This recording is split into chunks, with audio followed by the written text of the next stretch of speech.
気の工具って少なくなっちゃうんだよね。ファクトリーギアの全店から人気沸騰中の工具かき集めてきたよ。例えば D のキャッチリッパー見て。リーンらしくブラックに統一したから便利なキャッチ機能を搭載。スライチカットだから手を怪我したりしない。鋭い切れ味に本線。次回の入荷は3月中旬から下旬。 D のキャッチニッパー Gg ツールズバーには在庫してます。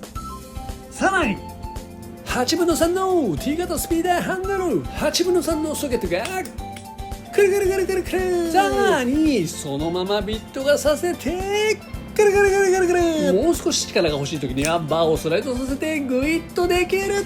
使わない時はスライドハンドルを外すとコンパクトになる。次回6月入荷予定だったって。でもね Gg ツールズバーなら在庫してるんですよ。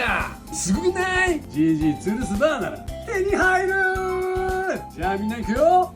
Gg ツールズバーKOベイにレッツゴー。